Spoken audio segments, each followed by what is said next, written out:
All right. Welcome back, everyone. Welcome to another episode of Taking Back Birth with myself, Kristen Nagle. And today I am honored to be here with Marni Wasserman, who I first found while I was in nutrition school. So back, I don't know, it was probably 2016. You were doing the Ultimate Health podcast, which which was really amazing. And I followed, that was like kind of, the group of you. It was yourself and Megan Telpner and Joyous Health. And you guys were kind of who I looked up to for all things nutrition.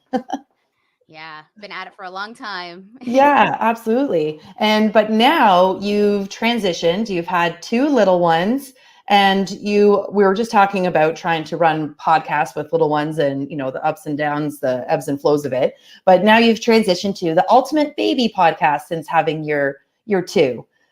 Yep, that's kind of it was a natural progression after I had my first little girl. And I just, Jesse and I were doing the Ultimate Health podcast together for years, and it was awesome. It was great. But the conversations we were having were just so vast under the umbrella of health, but my passion just started to grow, of course, for all things mom and baby. So it just seemed like a really nice segue to focus in on that. Mm-hmm. They really do. Like once you have your own, it's like, that just becomes like the focus, right? As kids do in our lives as moms, it's like, but there's so much more I want to talk about and so much learning and things. And this whole other passion grows that leads us into another avenue. I know my first, who's now 8, he like transformed the whole path I was on, and I'm so thankful for that. I have a way of doing that. Yes. So I thought we'd dive right in and chat birth stories, because I think they're really important to share for people who are expecting, wanting to have families. Just my goal with this is to remove, because I think we've been a lot of propaganda has been thrown at us, and I've stated before, my past being an NICU nurse was like all I knew was the fear, and having come on the other side of that, I'm just like, oh my gosh, like just the fear is so much. We need more of the goodness, so that it doesn't have to be all like scary and worry and concern. So what was your path like when becoming pregnant? Were you already, you were doing the Ultimate Health podcast, so were you already aware of, the path you wanted to be on with your birth?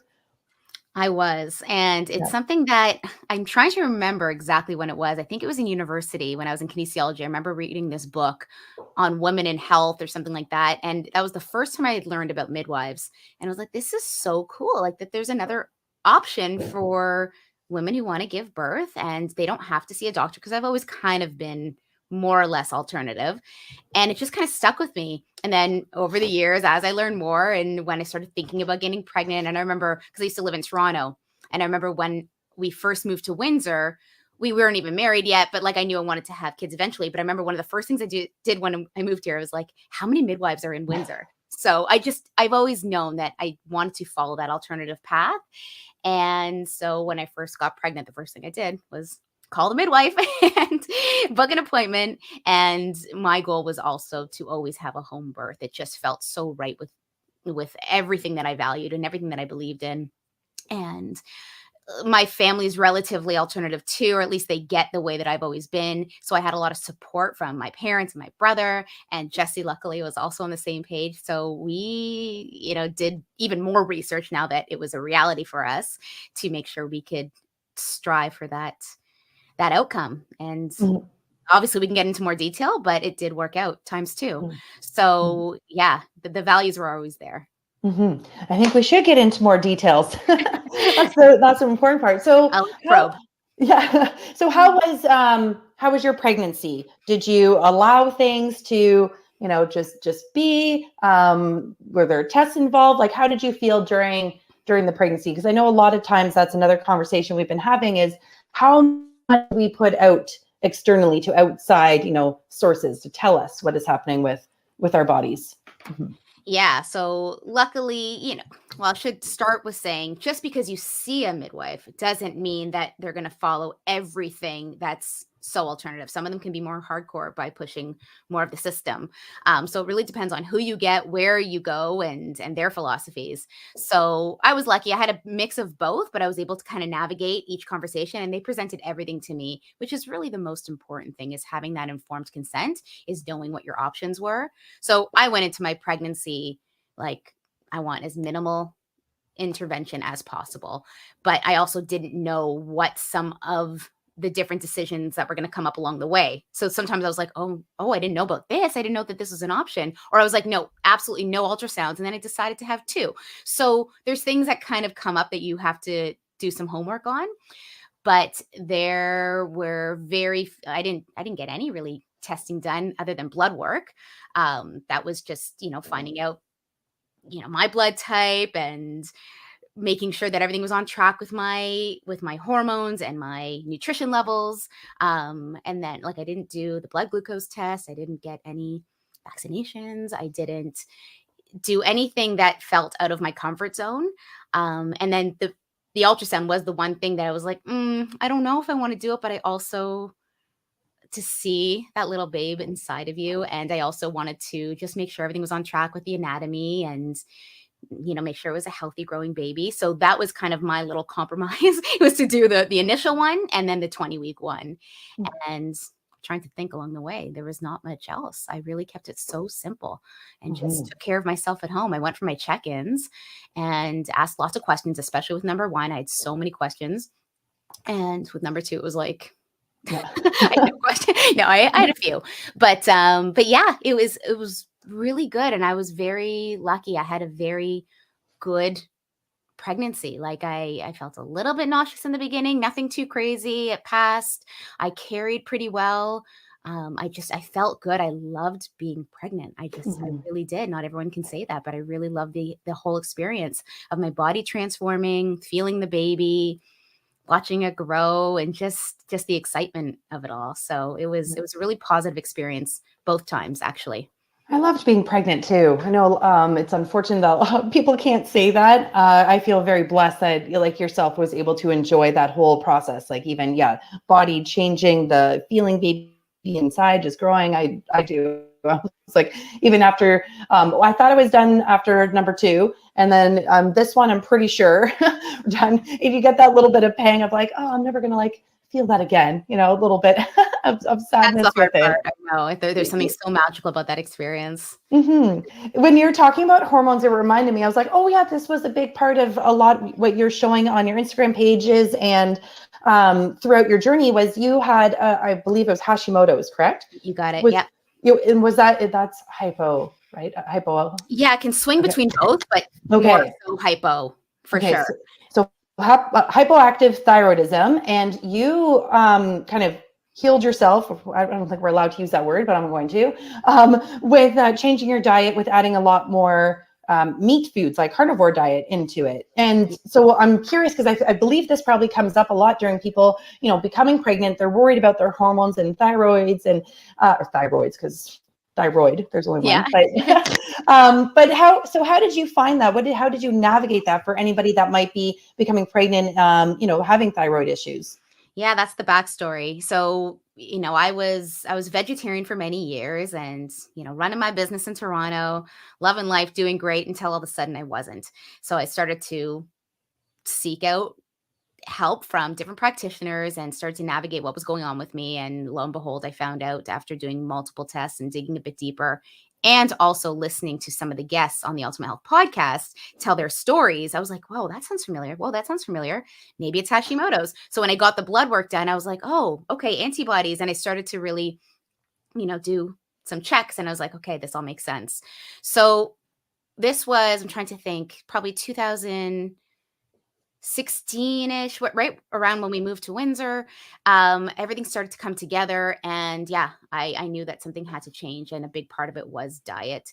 And luckily lifestyle was shifting because we moved out of the big city to a smaller city. So there was a lot of things that were just kind of happening organically, but the diet was the big one, to minimize the grains, minimize the beans, up the protein, which I hadn't done in a long time. So I started with eggs, then fish, then chicken, then red meat, and took out the grains. And slowly over the course of 2, 3 years, I started to really feel a shift. And we were working, Jesse and I were both working with a functional medicine team to just go deep on gut health and overall health, because we did know we wanted to conceive eventually. So we figured, let's just do this now. Let's just do all the detoxes. Let's just go hard on this and get ourselves to a good baseline, even though we were relatively healthy already. He was vegetarian too when we first met, and we thought that was the be all and end all, which didn't turn out that way for both of us.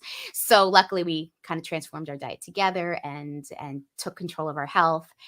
And yeah, so slowly things started to shift, and I started to see like my markers changing, my antibodies go down, started to feel better, look better, feel more vibrant and healthy. And, and then at some point we're just like, okay, maybe this is the year, let's try. And we hadn't tried prior to that. So it's not like we had gone through, trial and error a few times. It was just like, nope, now we're ready. We feel like we're in a good place. So I feel like that preconception planning and that groundwork beforehand is so important for people to take control of. And there's so many baseline things to do just to, keep your health in a good place. But when you have to go a little bit deeper, like I did with my Hashimoto's, it's good to kind of get a handle on that. And to say it's completely gone, I'd say during my pregnancy, I feel like it was totally in the background, because your body's just like, no, we're going to take care of baby. No, we're not worried about you right now. Let's put that away. And then I feel like over the last couple of months, I'm starting to feel like a few little symptoms creep up again that I haven't experienced in a long time.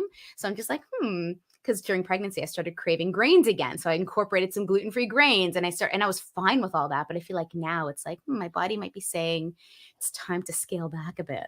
But luckily for my pregnancies, everything was great and worked out well. And I checked my hormones continuously throughout the pregnancy process. I was working with a nurse practitioner on the side, as well as a naturopath. And I was getting, trying to think, every 2 to 3 months-ish blood work, just to make sure my thyroid levels were in a good place, which they were. My iron was low, which is very typical for a lot of women. But there was things that I had to pay attention to, because especially with a home birth, the midwives were like, well, if your iron doesn't get to this level, we got to, reconsider. But I didn't let that get in the way. I kept eating my meat and taking my organ capsules and moving forward, keeping the goal in sight. Yes. Not getting discouraged. Was that a hard transition, going from vegetarian into, adding meat foods? It was mentally and emotionally and physically, like actually eating it. I was the vegetarian girl, had my vegetarian cooking studio, wrote plant-based diet for dummies. So that's what I was known for. So of course there was like that social aspect of, how do I change that conversation online when I start eating meat? But also, can I actually bite into a piece of flesh? It's been so long. I hadn't eaten red meat since I was like 10, but chicken and fish was part of my life for many, many years. And then when I went vegetarian, I just took all that out, and I was vegan here and there. I always loved my cheese, so I had goat cheese here and there. But yeah, so I started really soft. It just followed my palate. So eggs felt okay to start with. And then I'll never forget the night that I craved fish. Jesse and I were at this birthday party at a restaurant downtown, and there was only a few options on the menu. And I'm like, I'm going to go for the fish tonight. And I'll eating that piece of salmon, I literally felt my brain light up, and I was like, whoa. Oh, wow. Like my body needed that and needed those omegas and needed that fat. So stuck with that for a little bit, and chicken. I was like, oh, I'm only going to eat white meat. I'm never going to touch red meat or like dark meat. And then all of a sudden I crave dark meat. Now I won't even touch the white meat. And I'm like, I'm never going to eat a steak. Now I love steak. We have steak like 3 times a week. So once I started looking at it as a supplement, like it was something serving my body and building me back up. And then when you really tune into that primal aspect of who we are as humans, it's there. It's like my mouth actually salivates for steak. Like it's very natural. I feel like even when I was vegetarian, you smell the barbecue, you're like, that does smell good. Yes. So it's interesting where the mind kind of takes control. And not to say that people can't thrive on a vegetarian diet. I think I did thrive for many years. For the first 3 to 5 years, I felt amazing. But my body started rejecting some of the foods and the way I was feeling, and it was missing certain key nutrients. So yeah, now I can't imagine not only me without that, but building babies in me Yes. without the animal protein.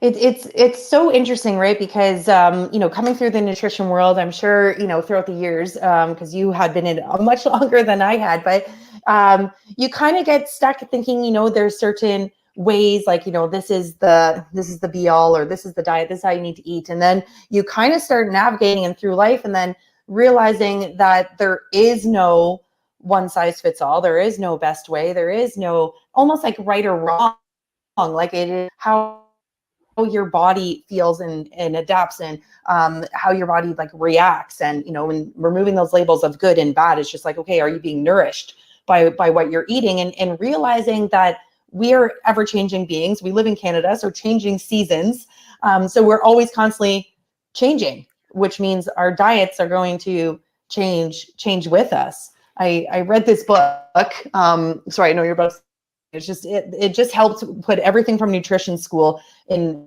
like the nourishing wisdom of Yeah. food, I think it was called. And then I was like, oh, this all just makes sense to me. Yeah, it does. Nourishing traditions was one, but there was like the wisdom of food. There's Oh, another one. I'm trying to find it. Anyways, it's behind okay. me.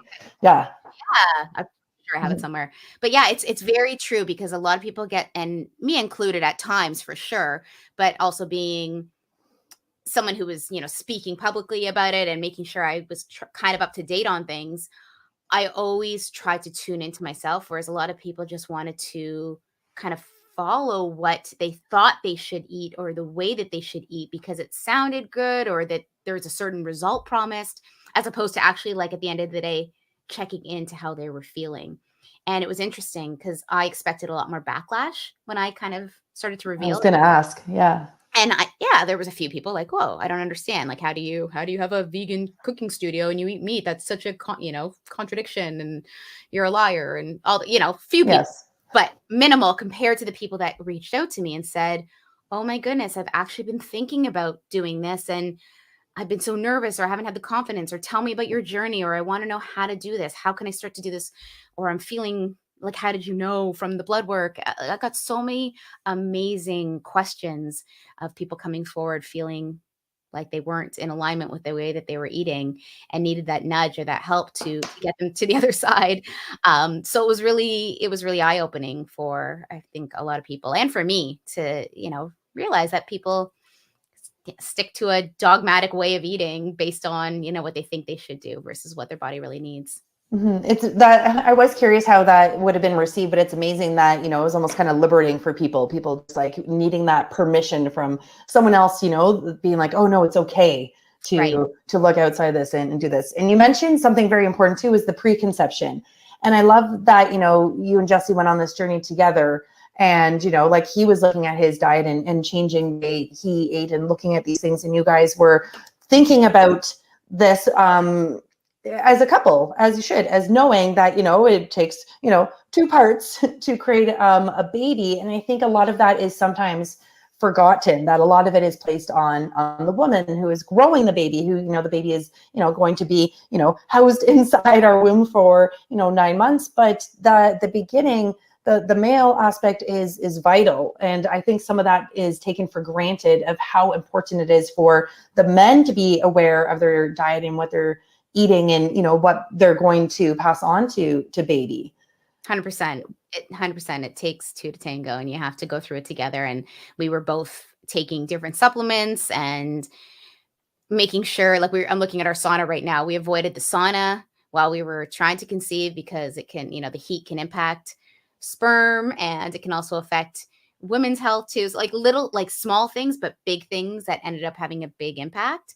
And like CoQ10, I know, is a big one for him to take, and just upping our nutrition in terms of fat and protein. So yeah, we were on it together, and making sure the basic lifestyle things are in check, like smoking and drinking, and the sleep, and how you're engaging in life and exercise and physical activity. It all plays a part, and it worked out in our favor. And it doesn't mean that there couldn't have been something that could have gone wrong, despite all the amazing efforts we made. And I know that happens with many people and many healthy couples.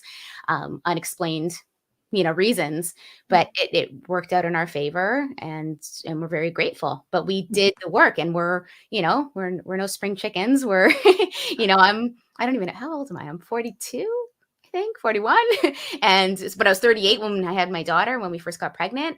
And I also I had two things, quote unquote, working against me, which was my age and my Hashimoto's. That are two reasons to not conceive as easily. And I didn't mentally let either of those block me from trying or from believing that I was able to get pregnant. Mm-hmm. So I was really confident that it was going to work.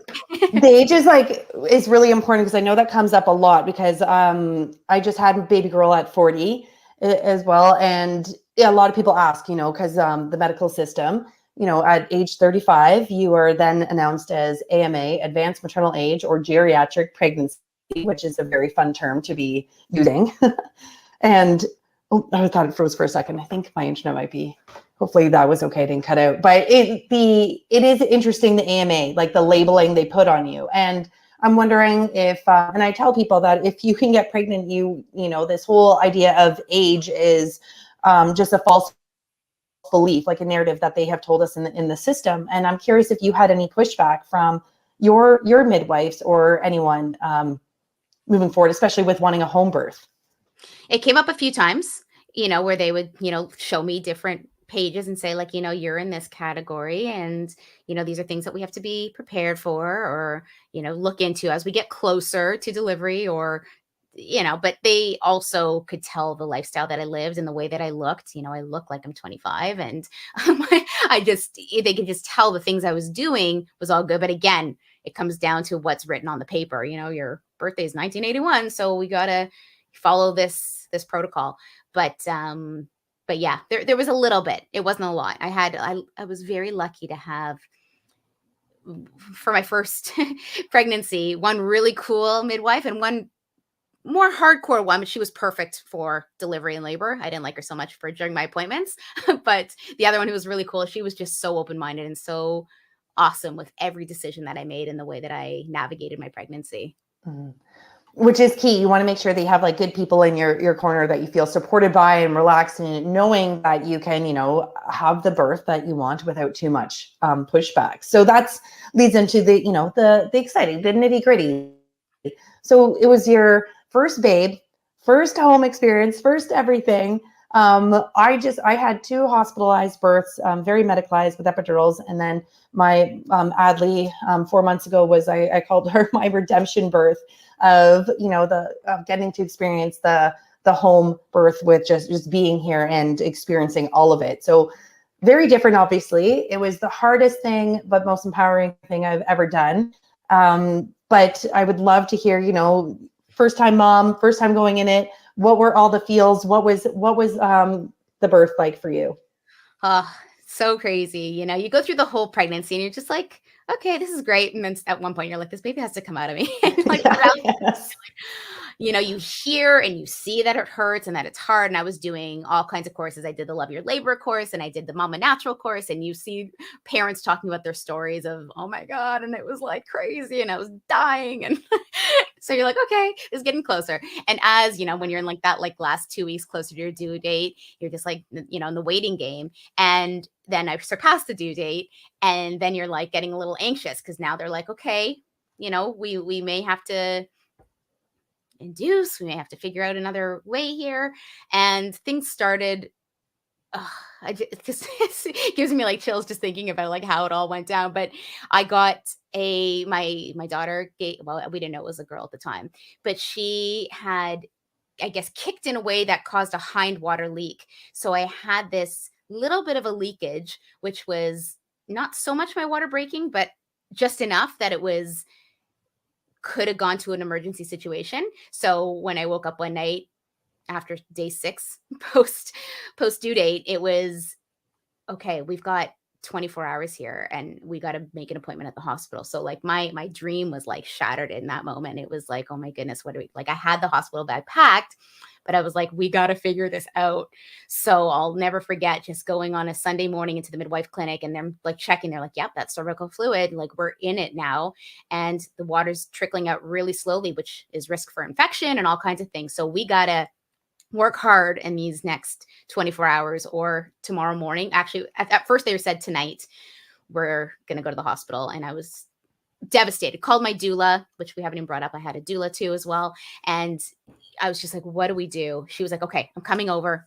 We did acupressure points. We did essential oils. I bounced on a ball. I did everything under the sun that one could do to induce labor naturally, and nothing was happening all day. So anxiety is building. Midwives came over that night and they're like, okay, we can wait overnight. You're okay. Things are fine. But tomorrow morning, if nothing happens, we're going to the hospital. And then they had suggested that one last straw that could push things along could be castor oil. And I was like, okay, that sounds terrible, because I know my friend Megan had done that too. And I know it just sounded terrible and everything about it, but I'm like, I'm willing to do anything. And they're like, well, you can make a brew with all kinds of things in it to make it taste good. I'm like, no, just give it to me straight up. To the point where we didn't even have any on hand. Jesse had to go run out to Shoppers of all places, and I had to get a less than quality version of castor oil. I took, I think like I don't even know, quarter of a cup worth, drank it. Felt disgusting, but it was in me, and I was just praying for the best. I had some cramping, I had some diarrhea, and then at 1 a.m., boom, contractions started. So I was like, okay, this is it. We're in it, and called both. They came over and they're like, okay, we can do this at home. So it was, there was a lot of anxiety going into it. But then when they knew that we were at home, I was very happy. But you'd think that things were going to move along quickly, and they didn't. I had a very, very long labor. It was the whole next day that I was in labor. So it was almost like a 48-hour process between the hindwater leak and then actually being in labor. But I was at home. I was able to be comfortable, bouncing on a ball, moving, the positions, everything hurt so much. And she was just in a really, really funky position. And I just remember them lying me on my side and trying to get her to move down. And we did everything. But of course, as we're getting closer to the 11th hour, the other part of the plan was I wanted a water birth. So I had a tub set up. And because of the hindwater leak, they said that I could labor in the tub, but I could not deliver in the tub. So I could go in there to relax and enjoy and soothe and calm my body, but it wouldn't be like, I think there was a risk. No, I'm mixing up my son. Actually, for him, it was the opposite. I'll tell you in a sec. So yeah, no, I was able to, when I got into the tub with my daughter, it slowed things down so much. That's what it was with my daughter, that I had to get out of the tub to progress things because things were taking so long. And because my water was already leaking, they wanted to make sure it wasn't taking too long. So they eventually had to break my water. I forgot when, but after 20 hours, let's say, like they ended up breaking my water. And then I had to get on the bed and roll on my back, and they had to get her out because it was getting so close. I'm rushing through the end part of the story, but I really wanted to deliver in the water, and I really wanted to deliver on all fours. There were so many positions that I had researched and wanted to do, but in the end, I think she was getting close, but her heart rate was going too fast. And there were some factors in place that they knew, but I didn't know. They weren't telling me everything, but they just wanted to get her out ASAP because I had labored so long that they were worried about my blood. They were worried about her health. So yeah, at one point they're just like, get on the pull-out bed and flip on your back, and we're going to get her out. And I'll never remember pushing so hard in my life. And I didn't want to push, but in that point I was pushing. She came out. She was healthy. She was good. But yeah, it was crazy. It was a crazy, crazy experience.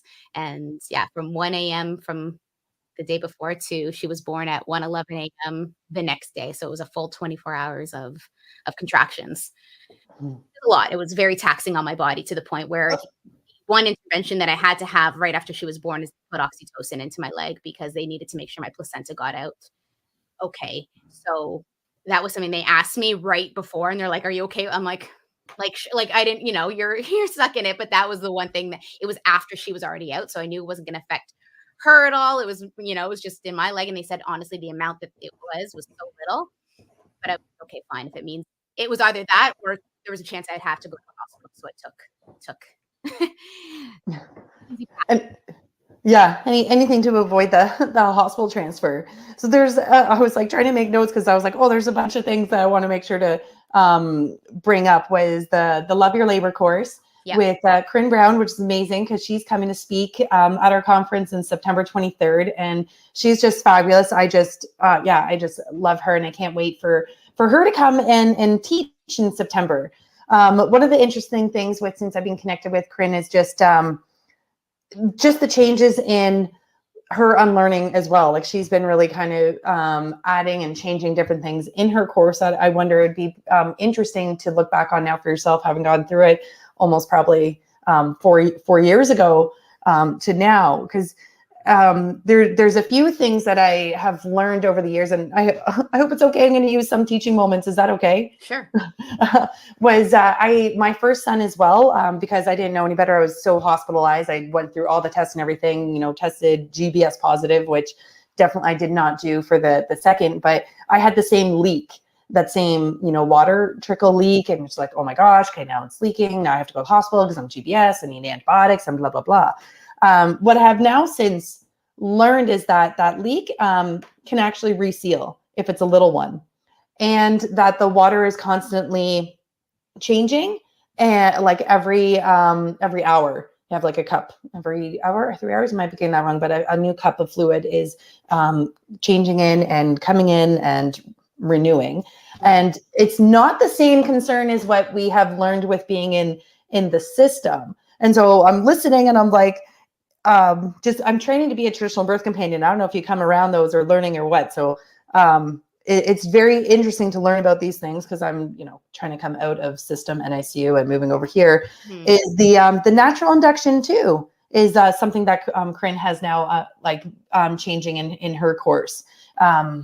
Just because for yourself, 48 hours of labor, it was like, it wasn't her time. And I don't know if you've kind of looked back or, and I hope you don't mind me saying this. It's just I couldn't go on the show, like keep the show going without mentioning a couple of these points. Was because I was with my second, I was like, I don't want to be induced, because my first one I was induced and it went from 0 to holy shit, like the worst. Like, and I did the same thing, stretch and sweep. What can I do to naturally induce? Realizing that's still induction. So I was like, trying to do these unlearning things and as well, and just that it can like prolong. So I don't know. Sorry. I hope you don't mind me bringing these up. And I don't know if you've looked back at them or thought about any of the things that you went through during that labor or anything. Yeah, no, for sure. Like, cause there is a little, with especially the pressure and that's what I was going to say. The pressure, like 24 hours, you have 24 hours and then it gets in your head. Yeah. Telling me like which doctor's going to be on call and saying that they've worked with it, like all these things. And they're like, you can bring your salt lamp. You can bring, like, my mind was like, no, this is not the way it's going. But I also went into a little bit of acceptance of, okay, I knew that there was always that small possibility that this is where I'd end up. But I was just so committed to trusting my body and trusting that we were going to do this and doing whatever it would take. And also I know the one risk. And if I had thought about the risk of the castor oil, it probably would have spurred me into more anxiety. I kind of forgot that it can cause, meconium, which is the baby to poop, which can also be a push to the hospital. But I didn't really think about that. I just thought of it as like, a laxative to get this baby out. And then later on, like as soon as she came out of my body, like she pooped everywhere. So luckily she didn't poop before, but I was just so committed to, just trusting it would work the way I wanted it to. But I also didn't have the same knowledge that I did going into my second, where my son, like on the flip side, he broke my water and he was early. I knew he was going to be early. I just had this sixth sense he was going to be early. So my daughter was a week late and he was a week early. And, with him sitting on the couch and getting up, I had to go pee. And then all of a sudden I just felt this gush and I was like, okay. But there was the same time clock, it called when I spoke to my midwife, my doula, it was, okay, if too much water comes out, and I didn't fully know until after that more fluid is always being made. Cause in your head, you're just thinking of like this fish tank. I didn't know that either. It was like definitely and this baby like suffocating and you're like, Absolutely. Oh my goodness. So, every time I was putting a pad on and I was like, oh my goodness, I'm soaking through. And it was just gushes. And I never thought I'd ever experience water breaking like in the movies. I was like, no, that doesn't happen. Like, Yeah. and it happened, and it was so weird. Such a cool sensation, but obviously, again, a little bit of pressure of not as much, but a little bit of we really do need to get things going in the next day because, you know, the risk of infection is super high, which is what I was kind of mixing up with my daughter versus him. So they knew I wanted a water birth, and they were like, okay, you cannot labor. So it was the opposite. With my daughter, I could labor in the pool, but they didn't want me to deliver her because things got a little critical. But with my son, they said, you cannot labor in the pool, but you can deliver in the pool. Because if I sat in the pool for too long, again, with fluid leaking out, they were worried about anything coming back into my body and affecting his health. So the tub was just kind of like in the background. And they said, in the last 10 minutes, we'll get you into the pool. Don't worry if that's what you want. So yeah, so with him, it took also 24 hours. It was a long, Oh my gosh. Yeah. I'm a long laborer. The babies like to come out slowly. And I just, danced around my home all day and tried everything. And I was doing meditations. I was doing everything, literally breast pump, sitting on the ball, TENS machine. And he was just, coming down in his own time, which I trusted. But it's, at some point it was like I wasn't eating anything. I was so exhausted. And then tuning into the way that my body needed to move and doing what it needed to do in that moment. With my daughter, I needed hard squeezes on my hips. My hips were my weak link. I could not stand without my midwife and Jessie and my doula like pushing on my hips. Where with my son, like I didn't want to be touched. I actually just wanted to bounce. Like I just needed to bounce on my tippy toes and go up and down. And that's what worked for me. And like I had to do that all around the house. And at one point when things were taking a long time, they wanted to give me castor oil in the afternoon because I started laboring at 1 a.m. again. And then around 3, they were like, okay, let's try castor oil. I was like, no, I'm not doing it. And I'm just going to wait it out. And I'm going to go deep. And this is where, like, again, I had done some learning and trusted my body. And I was still with my wherewithal senses, even though, I was deep in labor land. I was like, I'm going to breathe this baby out and he's going to come and we're going to figure this out. And I just kept moving and breathing and bouncing. And then when things started to pick up and I could feel that ring of fire, I didn't feel that with my daughter because things were just so intense and so fast towards the end. But my son, it was like, holy. And then it got to the point where they're like, okay, you can get in the tub. And then I knew that we were close because I'm like half like present. I'm like, what? So I was able to go in the tub and deliver him with my husband behind me and have that experience, which was my dream, was to have the baby come up and onto me. And it was just the coolest thing in the world. How was that? I was thinking of the ring of fire. I was like, I didn't experience it either with my daughter Adley. She it's the same thing. It was just too fast and too intense, and then all of a sudden she was just here. It was kind of just, that part was kind of bizarre leading up. But yeah, how was the water birth? Like being able to transform it onto chest. That's I know that. I was on my knees in the water. So I'm trying to think. Yeah. So I was laboring in the laundry room.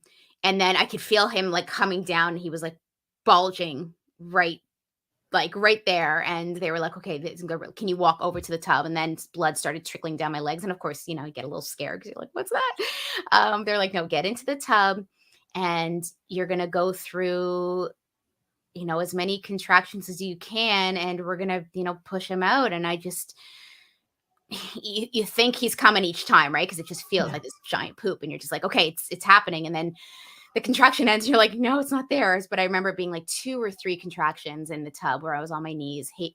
Jesse was behind me and then I could feel his head and then, just so wild. And then when you feel his head and then when the contraction ends and he's not out and you start to worry a little bit, especially because he's in water, which is totally fine and safe. That's where they are anyways. But in your mind, you're like, yes, okay. Yes.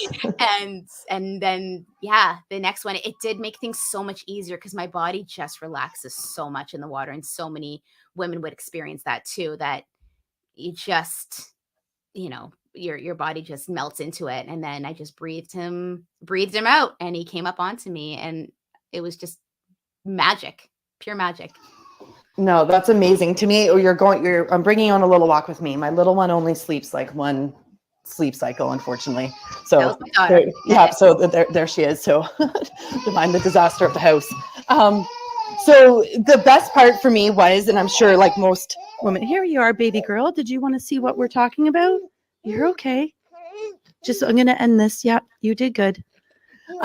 Was the after. Like, I was just like, you know, you're in this intense, and oh my gosh, for yourself, like 48 hours and then 24 hours. Like, it is so incredibly intense, like all this, you know, discomfort, the pain, all of it. And then all of a sudden, baby's born and it's just instant. Like, I've heard of it, but like to actually experience it was just, I still can't comprehend how it's just instantly gone. And then the placenta needs to come out, which is, you know, not very fun when you want to be touched again when you know you've just given birth. You're like, leave me alone.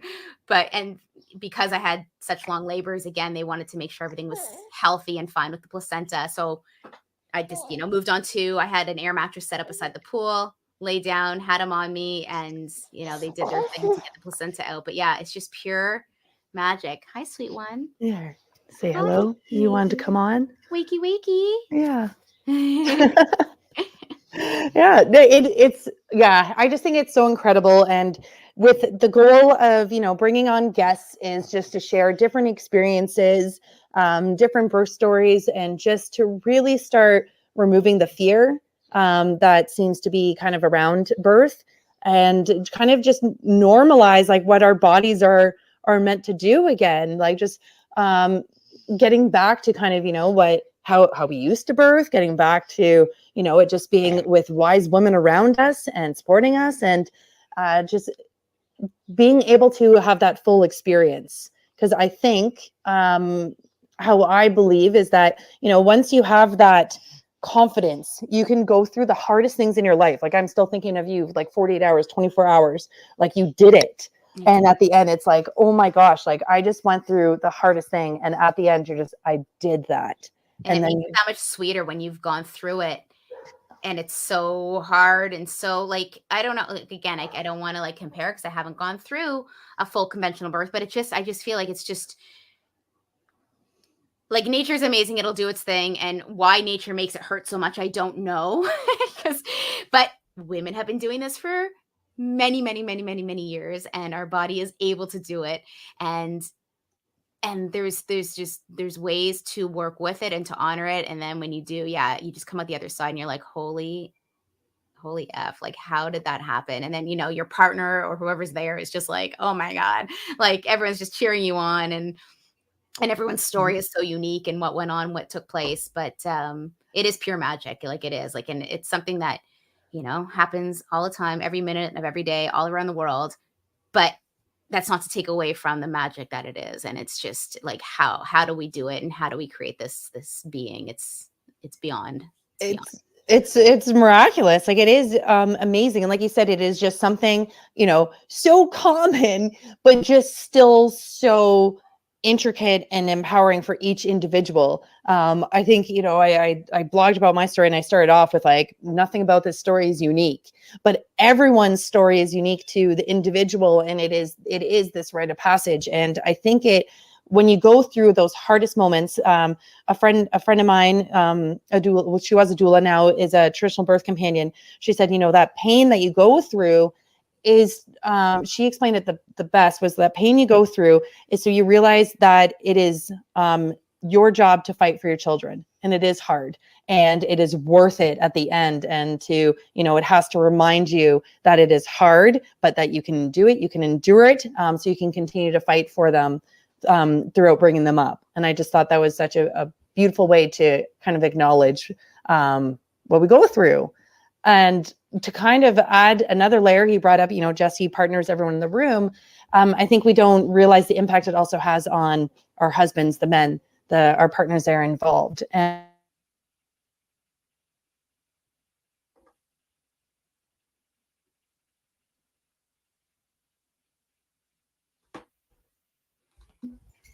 oh, there we go. I'd love to know Jesse's like impression after your first birth of your daughter. Like, how was he? Like, I'm transformed, I'm sure. Yeah, he was. And my mom was there too. So she witnessed the whole thing. And yeah, they were both just like, holy shit, you're a rock star. You know, it's amazing. And just to see my mom, you know, probably just so amazing for her to see me go through that. And just, you're so vulnerable in those moments, and you're just there, like, squirting out a baby. And Yes. and my mom was just like, yeah, just a like bystander. She just said, holy. And, she is in a generation right now where a lot of her friends' kids went through the system. It's just so normal. It's so she, for her to bring my story to her friends, they're all just like, what? Like, home birth? Really? Are you sure that's safe? Like, lots of those questions. So not that my mom wasn't on board with me all the way through, but I think just to witness it and go through it with me was very empowering for her too. My mom, it was the same with my mom, because she, she went through with the three of us through the hospital, my first two boys hospital. So she was here at the last 2 hours, and she said the same thing, like to be able to witness that and experience that and just see the strength and then the beauty. And then, oh my gosh, the blessing of just being home, right? Like just, not having to leave and just being in your own bed and just everything was amazing. I told you I keep it real here. So this podcast is just fully just kids are around now. I try to set things up and it just never works out. I love it. Great. Here we are. Yeah. No, I was gonna say, being at home is everything. That comfort, that like being able to crawl into your bed afterwards, and it's just like, I just remember the gratitude of just lying there, and the midwives and the doula cleaning everything up, emptying the bloody birth tub, and just taking care of everything, and people bringing you food. It's like like when you understand what it can be and how comforting and healing and helpful and beautiful a home birth can be. Like I couldn't ever see it any other way unless it was an emergency. It's amazing. It's amazing. Yeah. And that I remember my husband and I laying in bed with this little one when she was born, and we're just like, oh my gosh, like, I can't believe we're here. My mom, after, everything was settled in, took the two boys with her, and my husband and I just looked and we're like, can't believe we're here, like at home in our bed with our comforts, and there's food available, and we don't have to go anywhere. Like, even just that was worth everything, to not have to, be in the hospital, figure out, how you're going to eat, get from the hospital back home, just all of it. It was it was absolutely incredible. Yeah. Mm-hmm. So I just hope that, we can start having more of these conversations, start, normalizing getting birth back into the homes where it belongs, and women realizing just how strong and powerful they are. I think that is the biggest thing, just how strong we are. And it's so I'll always say, like, I am such a wimp with a basic needle. Or like you take me to a blood clinic and I'm like looking away, and like, but I'm like, I'll take a home birth. It's so funny. Like, there's little things. I'm so squirmish with little things, like an IV going into me. I remember going to a naturopath and getting a drip IV. I'm like, I can't do it. I can't do it. It's because the bliss afterwards. It's like, yeah, I'll do it again for that bliss afterwards. I know. Yes. Is there anything you want to kind of add that maybe we didn't touch on before? There's probably a lot, but in closing notes. Just honoring, your body's wisdom, trusting your gut, your instincts, and following that, and just having two healthy, beautiful babies who haven't had the interventions during pregnancy, after delivery. They're two healthy, beautiful kids. Doesn't mean they're not sneezing and coughing right now in daycare, but they are overall two healthy, beautiful kids. And I'm so grateful. I'm so grateful because I feel like Jesse and I made, the right decisions for our family, and it just feels so in line with who we are and what we value. Mm-hmm. No, that's amazing. And sniffles, it just, their immune system's working, right? It just shows that their bodies are working. Yeah. And so if anybody wants more information to follow Marni, you can find her on Instagram, her Ultimate Baby Podcast. I'll let you kind of finish up where people can find you. Sure. Yeah, my Instagram at Marni Wasserman. I have a website, marniwasserman.com, but the Ultimate Baby Podcast is available for you to listen to. And I'm going to be starting back up with lots of episodes come September. All right. Amazing. And thanks, everyone. I think this is good timing because my house is starting to get a little wild. So I appreciate everyone. And we'll probably be taking the summer off. So stay tuned for new episodes coming up in the fall. And I'm just going to plug in our Reclaiming Birth Conference coming up September 23rd in London, Ontario.